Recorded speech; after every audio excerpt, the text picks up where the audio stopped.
नमस्कार. पर्यावरण दक्षता मंडळातर्फे सुरू असलेल्या या ब्रॉडकास्ट सिरीजमध्ये मी आपल्या समोर एक अत्यंत महत्वाचा विषय घेऊन आलेलो आहे. आपण पहिल्याच दर्शिकेमध्ये बघताय की मी प्रश्न विचारलाय आपल्याला की या कचऱ्याचं करायचं काय? हा कचरा नेमका कोणता आहे? आणि खरोखर हा प्रश्न ह्याचं उत्तर आहे का आपल्याकडे? असेल तर काय आहे? या सगळ्यांची चर्चा या माझ्या प्रेझेंटेशन मध्ये मी करणार आहे. तत्पूर्वी आपण साधारणपणे आपल्या घरगुती कचऱ्यामध्ये अनेक वेगवेगळ्या प्रकारच्या वस्तू ह्या टाकून देतो. आणि ह्या टाकलेल्या वस्तू खरं म्हणजे आपण कधीतरी आणलेल्या असतात आपल्या उपयोगासाठी. आपल्याला हव्या असतात तेव्हा आपण त्या आणतो बाजारात विकत. आणि मग काही दिवसांनी लक्षात येतं की अरे आता ह्याचा उपयोग आता आपला संपलेला आहे. तर हे घरात ठेवून काय करायचं म्हणून मग आपण ते टाकून देतो कचरा समजून. ओके. आणि वास्तविक आपण जर नीट सखोल विचार केला ह्या सगळ्या गोष्टींचा, तर ती वस्तू विकत आणण्यासाठी आपण विकत आणली. ऑब्व्हियसली आपण त्याला पैसे मोजले आणि कालांतराने आपण ती वस्तू टाकून दिली. याचा अर्थ जो पैसा आपण खर्च केला त्या वस्तूवर, तो थोडक्यात आपण त्याचा विनियोग योग्य प्रकारे केलेला नाही. इथे एक गोष्ट आपण सगळ्यांनी लक्षात घेतली पाहिजे की कचरा किंवा ज्या टाकाऊ वस्तू आपल्याला वाटतात आपल्यासाठी, म्हणजे मी जर एखादी वस्तू आणली आणि टाकून दिली, मी का टाकली ती, तर मला असं लक्षात आलं की मला त्या गोष्टीचा काही उपयोग राहिलेला नाहीये. केव्हा तरी असेल उपयोग केला असेल मी त्याचा, पण नंतर मला आता आता काही त्याचा उपयोग नाही म्हणून मी ती टाकून दिली. पण जी वस्तू मला उपयोगाची नाही ती दुसऱ्या कोणाला तरी निश्चितपणे उपयोगाची आहे. हे आपण नेहमी ध्यानात ठेवलं पाहिजे. आणि त्यामुळेच कचऱ्याला कचरा किंवा टाकाऊ पदार्थ न समजता ते एक संसाधन आहे अशा दृष्टीने आपण त्याच्याकडे बघितलं पाहिजे. आणि निश्चितपणे it is not a waste, it is a resource. आणि एक रिसोर्स आहे अशा दृष्टीने जर आपण कचऱ्याकडे बघितलं तर त्याचं काय करायचं नक्की हे आपल्याला निश्चितपणे कळू शकतं. म्हणजे हा जो प्रश्न मी इथे उपस्थित केलाय, हा प्रश्न, ह्या प्रश्नाचं उत्तर किंवा त्याचं जे आपल्याला समाधान जर त्यातनं शोधायचं असेल, तर आपल्याला कचरा एक संसाधन आहे किंवा रिसोर्स आहे या दृष्टिकोनातनं बघितलं पाहिजे. मग आपोआपच आपल्याला ह्या प्रश्नाचं उत्तर मिळू शकतं. साधारणपणे कचरा व्यवस्थापन आपण जेव्हा करतो, कचरा व्यवस्थापनाचा विचार जेव्हा आपण करतो, त्यावेळेला हा एक पिरामिड नेहमी वापरला जातो. आम्ही जेव्हा कचरा व्यवस्थापन शिकलो किंवा शिकवतो, त्यावेळेला हा जो पिरामिड आपल्याला समोर इथे दिसतोय, कचरा व्यवस्थापनाचा स्तूप, हा एक महत्वाचा आपल्या समजून घेण्याच्या दृष्टीने हा एक महत्वाचा टप्पा आहे. याचं कारण असं की साधारणपणे आपल्याकडे जी पद्धत आहे आता, अशी मी म्हटलं की आपल्याला ज्या गोष्टी नाहीये, नको असतात, त्या आपण कचरा म्हणून टाकून देतो. आणि मग असं करत करत एका घरातला आलेला कचरा, दुसऱ्या घरातला आलेला कचरा, तिसऱ्या घरातला आलेला कचरा, असं करत करत कचऱ्याचा ढीग साठत राहतो. मग तो कुठेतरी रस्त्याच्या कडेला जाऊन पडतो. मग म्युन्सिपाल्टीची गाडी केव्हा तरी येते, तो उचलून घेते आणि मग शहराबाहेर, गावाबाहेर तो सगळा कचरा एकत्रित करून एक मोठा ढीग त्याचा करून, ज्याला आपण डम्पिंग ग्राउंड असं म्हणतो, त्या डम्पिंग ग्राउंडवरती तो टाकला जातो. तर हे त्यातनं निर्माण होणाऱ्या समस्या ज्या आहेत त्या टाळण्याकरता कचरा व्यवस्थापन कशा पद्धतीने करावं किंवा करायला हवं या संदर्भात आपल्याला ह्या पिरामिड किंवा ह्या स्तूपावरनं कल्पना येते. इथे म्हटलेलं आहे की मोस्ट फेवर्ड ऑप्शन, हा म्हणजे, आणि list favoured option. Most favoured option काय असेल तर प्रिव्हेन्शन. म्हणजे थोडक्यात काय, तर कचरा निर्माण होणारच नाही अशी काहीतरी व्यवस्था उत्पन्न करणं.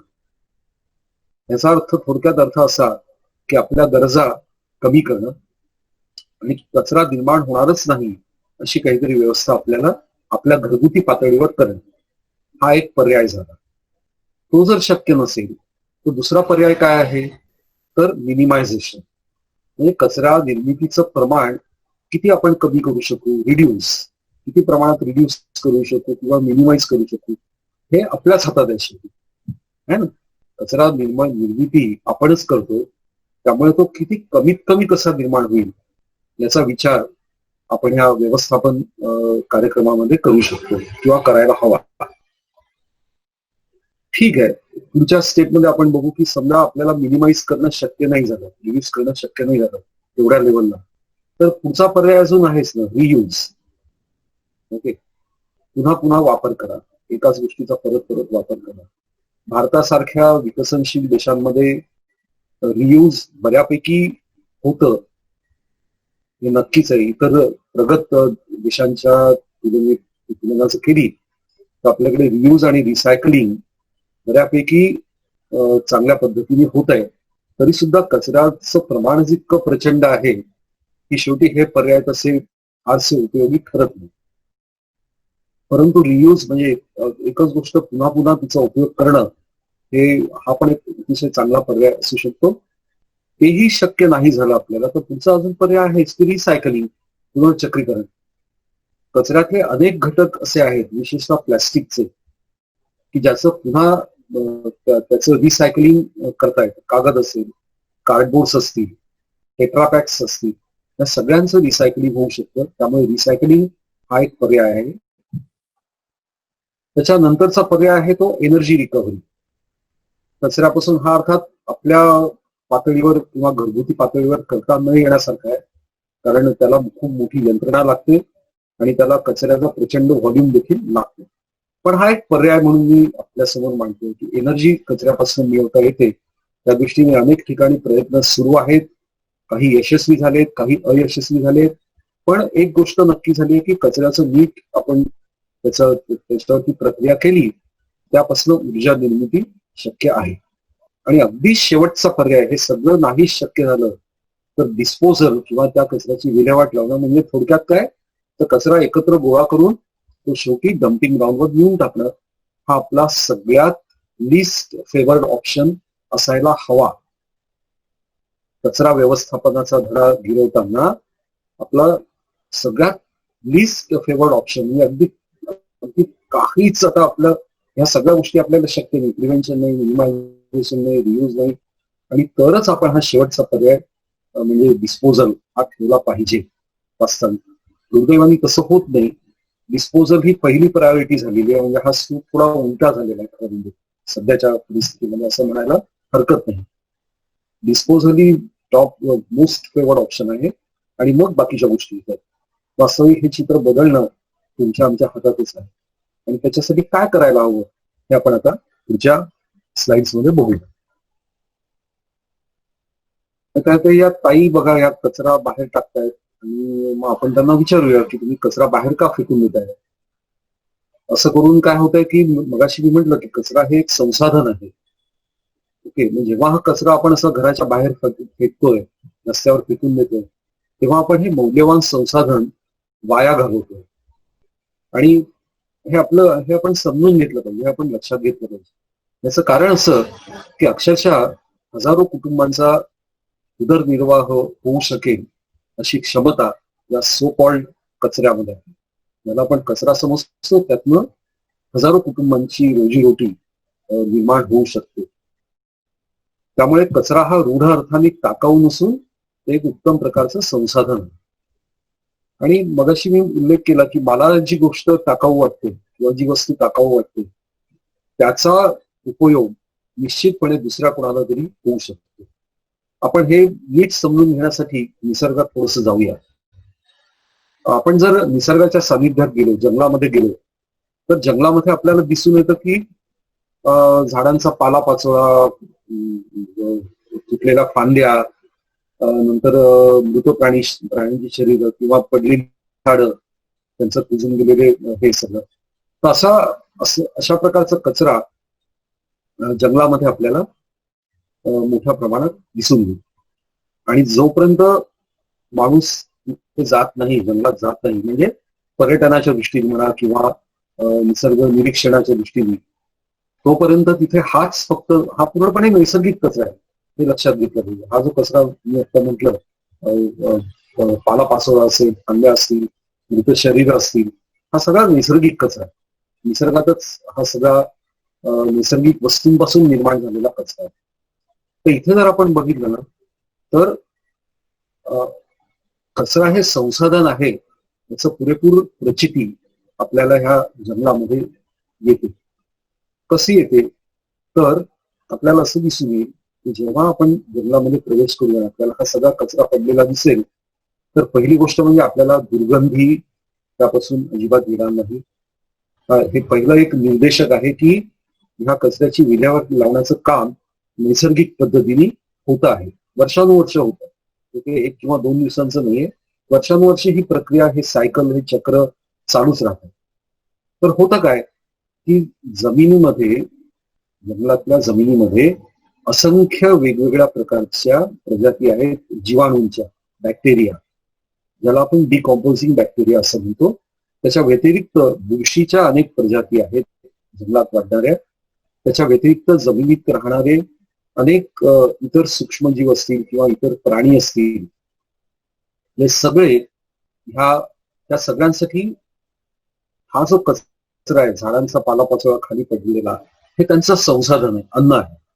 ओके, म्हणजे पडलेला पालापाचोळा किंवा शारीरिक अवयव जे असतील झाडांचे किंवा प्राण्यांचे, तर हे सगळं अन्न म्हणून ह्या सूक्ष्म जीवांना किंवा जमीन राहणाऱ्या प्राण्यांना त्याचा उपयोग होतो किंवा बुरशीसारख्या वनस्पती त्यांना. मग ह्या प्रक्रियेमध्ये नक्की काय होतं तर जेव्हा हे बॅक्टेरिया किंवा ही बुरशी ह्या कचऱ्यावरती प्रक्रिया करायला सुरुवात करतात त्यावेळेला ह्या कचरा, पुन्हा याला कचरा म्हणणं खरं अयोग्य आहे, पण हा आता इतका रूढ शब्द झालेला आहे त्यामुळे शब्द म्हणून तो वापरणं गरजेचं आहे, अनिवार्य आहे.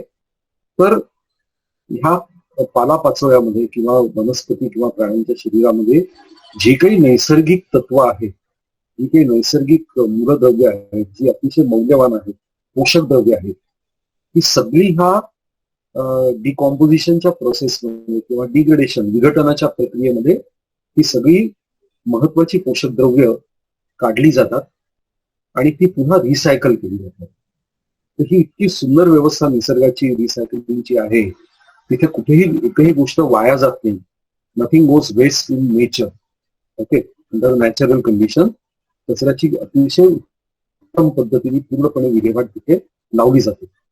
त्याच धर्तीवर आपण जो निर्माण केलेला कचरा आहे त्यामध्ये नैसर्गिक कचरा तर आहेच. म्हणजे उदाहरणार्थ आपण स्वयंपाकघरात वापरत असलो जो कचरा आपण निर्माण करतो, फळांच्या साली असतील, भाजीपाला, वेगवेगळ्या प्रकारचा कचरा, तर हा नैसर्गिक आहे, हा आपण निसर्गातून घेतलेला आहे. आणि दुसरा प्रकारचा जो कचरा जो नैसर्गिक नाही, जो आपण निर्माण केलेला आहे गेल्या शेकडो वर्षांच्या कालावधीमध्ये, त्याच्यामध्ये मग कागद असेल, कार्डबोर्ड्स असतील, पेपरपॅक्स असतील, प्लास्टिक आहे, रबर आहे, असे किंवा धातूच्या वस्तू असतील, असे अनेक प्रकार टाकाऊ पदार्थांचे कचऱ्याचे आपण कृत्रिमरित्या तयार केलेले आहेत. ओके, त्यामुळे ह्या सगळ्या गोष्टी टाकाऊ नसून त्या निश्चितपणे त्याचा उपयोग हा होऊ शकतो, हे आपण निश्चित ध्यानात घेतलं पाहिजे. आणि ह्या दृष्टिकोनात आपण ह्या टाकाऊ पदार्थांकडे बघितलं पाहिजे. आता हा जो कचरा इथे आपण बघतोय बाहेर टाकलेला, हा एका घरातनं आलेला कचरा आहे, बरोबर. पण आपल्याला असं वाटतं का की एकाच घरातला हा कचरा फक्त एका ठिकाणी आहे? नाही, आपल्याला कल्पना आहे की शहरातील हजारो घरांमधून, लक्षावधी घरांमधून आलेला कचरा एकत्रित करून शेवटी अशा पद्धतीने हा सगळ्या ह्या डम्पिंग ग्राउंडवरती किंवा कचरा डेपो इथे आणून टाकला जातो. ओके, तर हा कचरा डेपो आहे, शहरातील कचरा एकत्रित साठवण्याची जागा. हा सगळा ओला आणि कोरडा कचरा हा एकत्र आहे. ओला कचरा म्हणजे काय तर स्वयंपाकघरातला कचरा, आणि कोरडा कचरा म्हणजे इतर सगळ्या वस्तू, ते आपण पुढच्या स्लाइड मध्ये बघणार आहोत. तर हा सगळा कचरा एकत्र इथे येऊन पडलेला आहे. ओके, यातनं होतं काय की स्थानिक व्यवस्थेवर याचा फार मोठा ताण पडतो निश्चितपणे, कारण एवढा प्रचंड प्रमाणात कचरा आपण बाहेर टाकतो, निर्माणही करतो आणि बाहेर फेकूनही देतो. त्याचं योग्य व्यवस्थापन न करता आणि त्यामुळे स्थानिक व्यवस्थेवर खूप मोठा ताण पडतो. कारण कचरा त्याच्यामध्ये गंमत अशी असते बघा, आपली मानसिकता कशी आहे की आपण आपल्या घरात कचरा निर्माण करतो, आपण तो बाहेर टाकतो आणि जेव्हा स्थानिक स्वराज्य संस्था, अर्बन लोकल बॉडीज ज्या आहेत, म्युनिसिपल कॉर्पोरेशन असेल किंवा इतर काही नगर परिषदा असतील, त्यांना त्यांचं काम काय असतं, मग आपल्याला आपण काय म्हणतो की आपण टॅक्स भरतो, तर त्यांनी यावं, कचरा सगळा गोळा करावा आणि त्याची विल्हेवाट लावली. Okay, fine. त्यांच्या सगळ्या जो काही प्रोटोकॉल आहे त्याच्यामध्ये हे आहे, निश्चित आहे की त्यांची म्युनिसिपालिटीची जबाबदारी की कचरा योग्य पद्धतीने गोळा करणं आणि त्याची विल्हेवाट लावणं. आता होतं काय की म्युनिसिपालिटीची गाडी सगळा कचरा गोळा करून आणते आणि तो डम्पिंग ग्राउंडवरती टाकते. पण डम्पिंग ग्राउंड म्हणजे कचऱ्याचं प्रमाण इतकं प्रचंड वाढतंय दिवसेंदिवस की अशा प्रकारचा कचरा नेऊन टाकायला जागा शिल्लक नाही. कारण असं होतंय की समजा माझ्या परिसरामध्ये मोकळा भूखंड आहे, महानगरपालिकेच्याच ताब्यातला आहे आणि महानगरपालिकेने ठरवलं की आता आमच्याकडे कुठली जागा उपलब्ध नाही, त्यामुळे सगळ्या शहरातला कचरा आणून आम्ही या भूखंडावरती टाकणार. आणि जेव्हा हे मला कळालं तेव्हा मी आवाज उठवायला सुरुवात केली की अरे नाही, माझ्या शेजारी ह्या नको टाकायला. मग असं म्हणजे सगळ्याच लोकांनी त्या परिसरातला आवाज उठवला की आमच्या घराच्या बाजूला कचरा डेपो नको. म्हणजे ही मानसिकता आहे की नॉट इन माय बॅकयार्ड. म्हणजे कचरा आम्हीच निर्माण करणार, आम्हीच तो बाहेर टाकणार, पण तो आमच्या जवळ आणून टाकू नका, तुम्ही काय त्याचं करायचं ते करा. तर ही मानसिकता ही बदलणं गरजेचं आहे, कारण याचा स्थानिक व्यवस्थेवरती खूप मोठा ताण पडतो. शिवाय यातून हवेचं, पाण्याचं आणि जमिनीचं खूप मोठ्या प्रमाणात प्रदूषण होतं.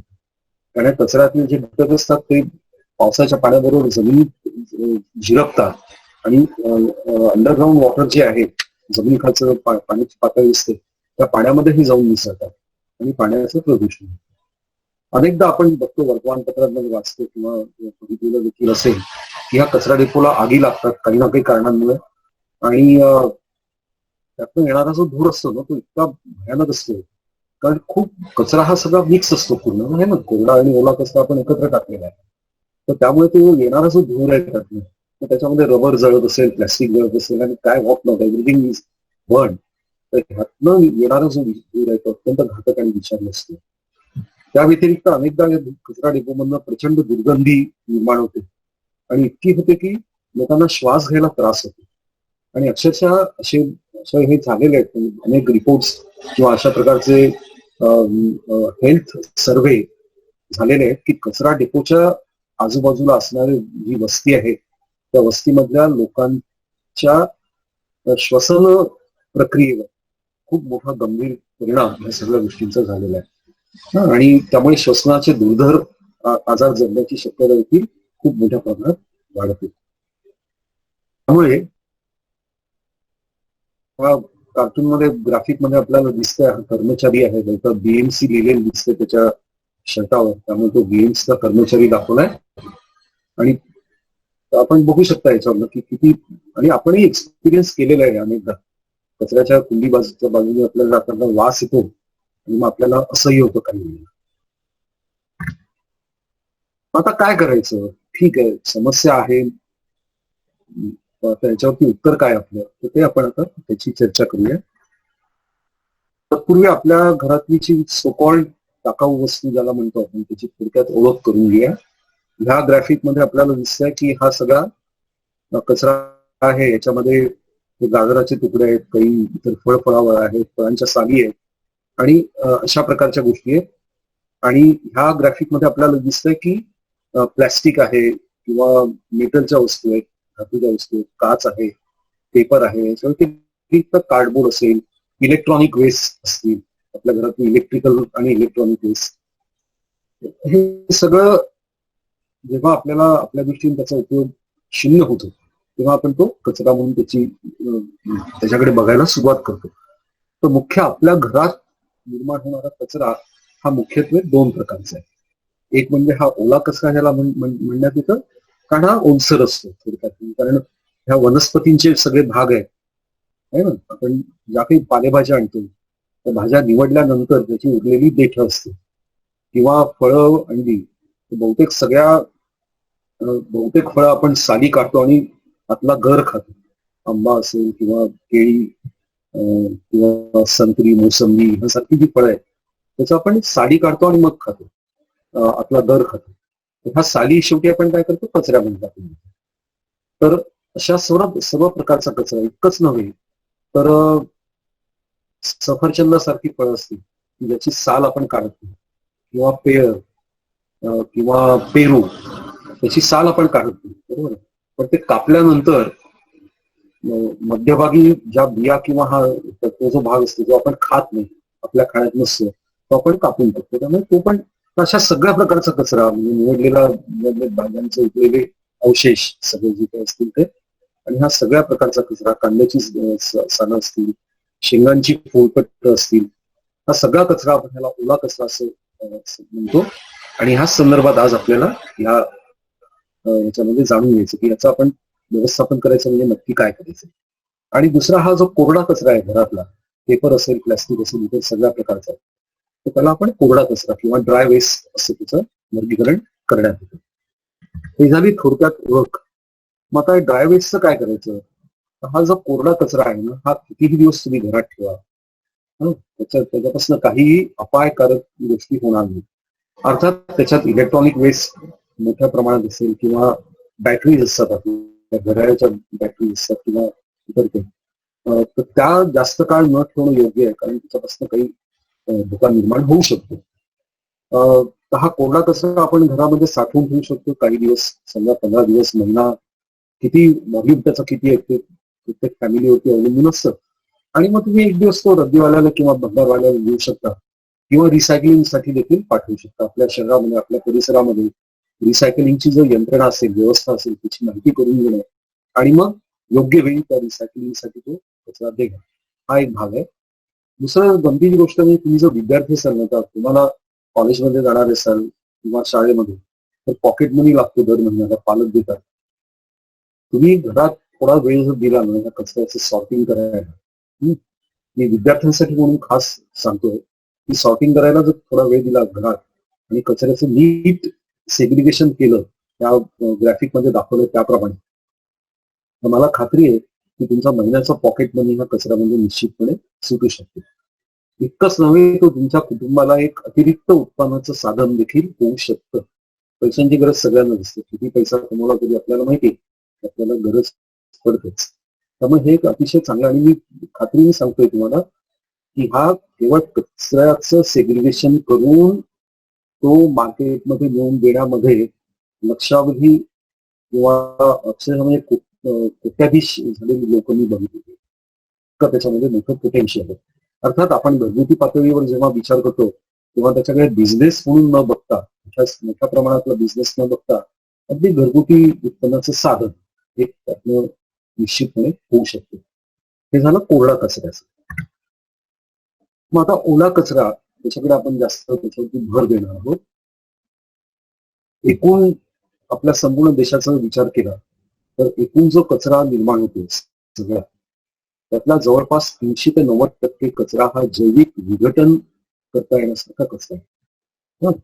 थोडक्यात बायोडिग्रेडेबल वेस्ट, ज्याला आपण बायोलॉजिकली डिग्रेडेबल, म्हणजे जैविक पद्धतीने किंवा नैसर्गिक पद्धतीने याचं सहजपणे विघटन होऊ शकतं.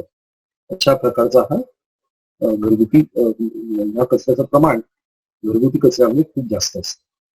त्याच्या व्यतिरिक्त अशा प्रकारचा कचरा वेगवेगळ्या प्रकारची हॉटेल्स, रेस्टॉरंट्स, इथे देखील ह्या जैविक विघटन होणारा कचरा खूप मोठ्या प्रमाणात निर्माण होत असते. तर आता होतं काय, मगाशी आपण सुरुवातीला मी जे तुम्हाला दाखवलं चित्र, की आपण हा जो कचरा सगळा बाहेर टाकतो त्याच्यामध्ये मोठं प्रमाण हे ह्या जैविक विघटन होणाऱ्या कचऱ्याचं असतं. मग आपण हा जर कचरा आपल्या घरातच ठेवला, म्हणजे वरच्या आधीच्या ग्राफिक मध्ये दाखवल्याप्रमाणे ओला कचरा वेगळा केला तर आपोआपच ओला कचरा आपण वेगळा ठेवू शकतो. तर तुम्ही कल्पना करा की जवळपास म्हणजे त्या डम्पिंग ग्राउंडवर जाणारा जो कचरा आहे त्याचं जे बर्डन, त्याच्यावर येणारं जे लोड आहे किंवा त्याचं बर्डन आहे ते किती कमी होईल याची तुम्ही कल्पना करू शकता जर आपण हा ओला कचरा वेगळा ठेवला तर. ओके, कारण मूळ समस्या जी आहे प्रदूषणाची डम्पिंग ग्राउंड्सवरती ती प्रामुख्याने ह्या कचऱ्यामुळे आहे. कारण होतं काय, हा जैविक कचरा आहे आणि त्यातला आपण नेहमी बघतो, बरेचदा बघतो, घरात उंदीर जरी मधून पडलेला असला आणि आपलं दुर्लक्ष झालं, काही दिवसांनी वास यायला लागतो, घाण वास येतो. काय येतो? तर तो उंदीर हा सजीव प्राणी आहे, बरोबर आहे. आणि तो जेव्हा मरण पावतो तेव्हा त्याचं शरीर कुजायला लागतं. त्याला जर योग्य प्रक्रिया त्याच्यावर केली नाही किंवा त्याला योग्य वातावरणात ठेवलं नाही तर ते शरीर कुजायला लागतं आणि कुजल्यामुळे तो घाण वास यायला लागतो. जेव्हा आपण ओला आणि सुका कचरा एकत्र मिक्स करून उघड्यावर टाकतो तेव्हा नेमकं हेच होतं. हा जो ओला कचरा आहे ना, हा नैसर्गिक आहे. पालांचे भाग असतील, काही प्राण्यांचे भाग असतील, हा नैसर्गिक आहे. आणि त्यामुळे तो कचरा त्याचं विघटन न होता, विघटन होणं आणि कुजणं या दोन भिन्न प्रक्रिया आहेत, ते लक्षात घ्या.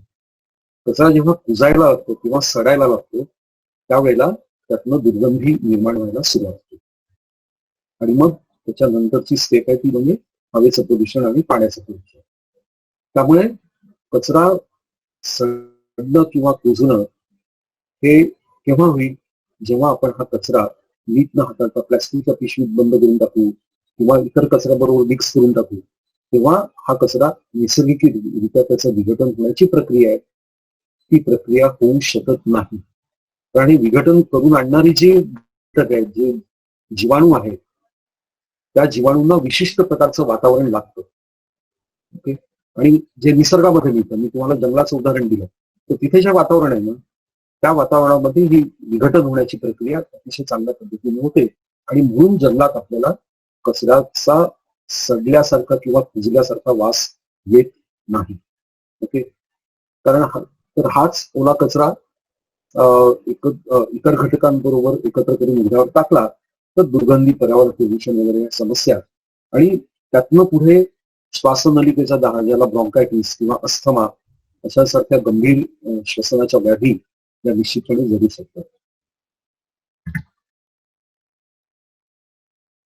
एक ग्राफिक असंच मी ऍड केलंय, फूड वेस्ट रिसायकलिंग करायचं म्हणजे नक्की काय करायचं.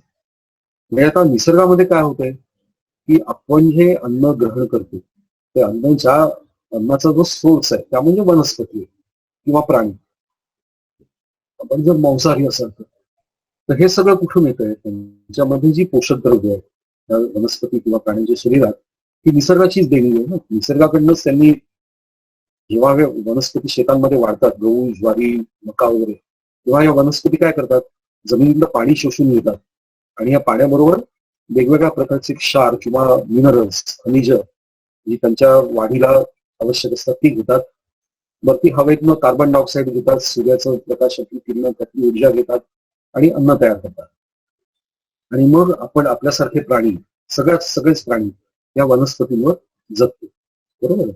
म्हणजे वनस्पतींच्या शरीरातली जी पोषक द्रव्य आहेत ती शेवटी आपल्या शरीरामध्ये येतात आणि आपलं पोषण या द्रव्यांवरती होत असते. ही प्रक्रिया चालू असते. काय मग जेव्हा आपण अन्न वाया घालवतो किंवा अन्न वाया जातं किंवा अशा प्रकारचा कचरा आपण निर्माण करतो अशा पद्धतीने, तर त्याचं रिसायकलिंग करण्यासाठी एक अतिशय उत्तम पद्धत आपल्याला निसर्गाने दिलेली आहे, निसर्गाकडनं आपण शिकलेलो आहे. जंगलामध्ये गेल्यानंतर जेव्हा दिसतं आपल्याला की अरे हा पालापाचोळा सगळा जमिनीमध्ये जिरतो आहे, जिरणं हा शब्द त्याला जास्त जवळचा वाटतो मला, तो जिरतो, आपोआप खाली जातो. तो कसा जातोय? मग ते पुढचं सगळं जमिनीतले घटक सगळे येतील, बॅक्टेरिया येतील, हे सगळं. मग निसर्गाकडनं आपण हे जे शिकलो आहोत की निसर्गामध्ये अशा प्रकारची यंत्रणा अस्तित्वात आहे, मग तीच यंत्रणा आपण आपल्यासाठी उत्पन्न नाही का करू शकत? त्याला उत्तर निश्चितपणे होय असंच आहे. हा जो सगळा स्वयंपाकघरातला आपला कचरा आहे, ओला कचरा ज्याला म्हणतो आपण, त्या कचऱ्याचं विघटन करून आणण्याची जी पद्धत आहे किंवा जी प्रक्रिया आहे ती आपण सहजपणे आपल्या इथे आपल्या घरगुती पातळीवर राबवू शकतो.